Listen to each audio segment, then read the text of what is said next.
Hey there, first of all I want to thank everyone who mirrored my video that got flagged and temporarily removed from YouTube. As you may have noticed, the video is now reinstated. Also, the strike on my account is gone, so thank you so much. As for the flaggers, what did you accomplish?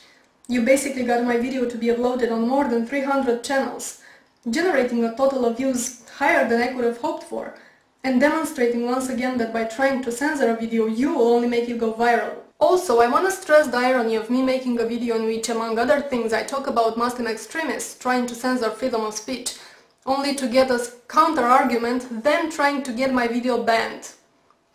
Thanks for validating my point, flaggers. On that video I got a few comments accusing me of overgeneralizing, that I am judging all Muslims based on what some Muslims do.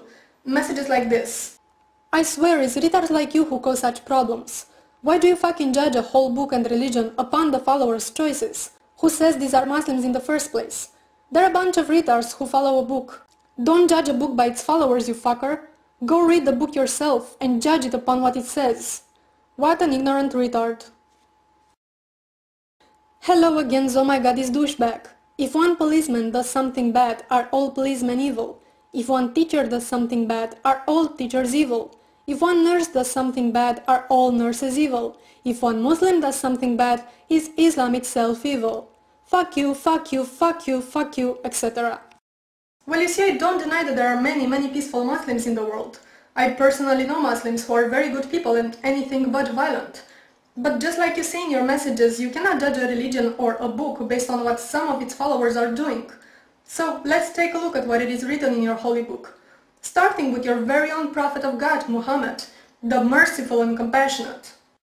For instance, after Muhammad conquered the large Jewish settlement, he asked Kinana, one of the Jewish leaders, where the treasure of its tribe is. When Kinana refused to tell him, Muhammad gave orders for him to be tortured.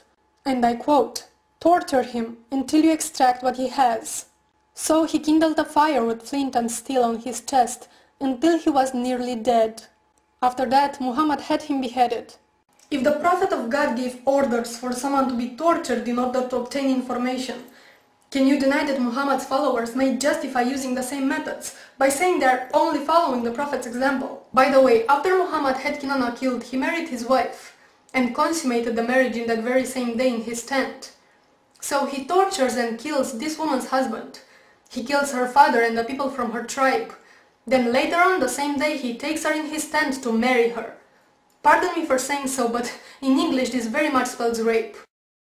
Let's look at another fragment about what Muhammad did to a tribe named Banu Qurayza that sided with the Meccans in a battle. And I quote, "Then Muhammad went out to the market of Medina and dug trenches in it. Then he sent for them and struck off their heads in those trenches as they were brought to him in batches. There were 600 or 700 in all, though some put the figure as high as 800 or 900. As they were being taken out in batches to Muhammad, they asked Ka'b what he thought would be done to them. He replied, 'Don't you see that the summoner never stops, and those who are taken away do not return? By Allah, it is death.' This went on until Muhammad made an end of them.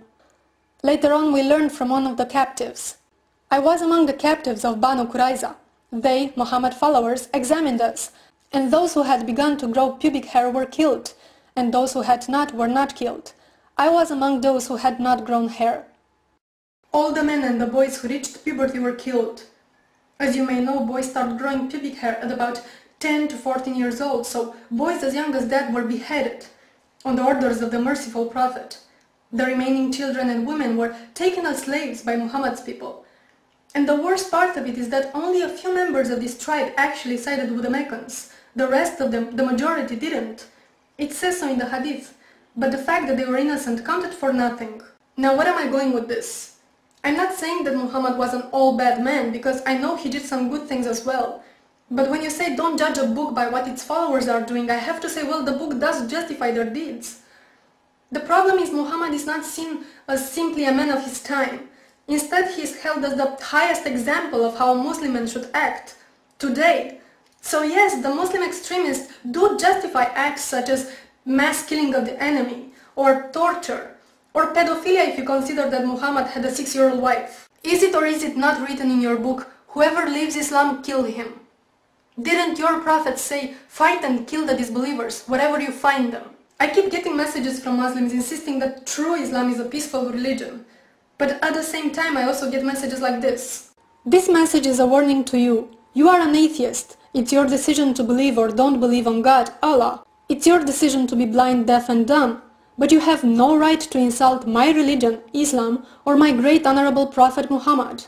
Anyone who dares to insult our Prophet Muhammad have to be killed. This is what God, Allah says. And you have a problem with that, then just stop insulting Islam.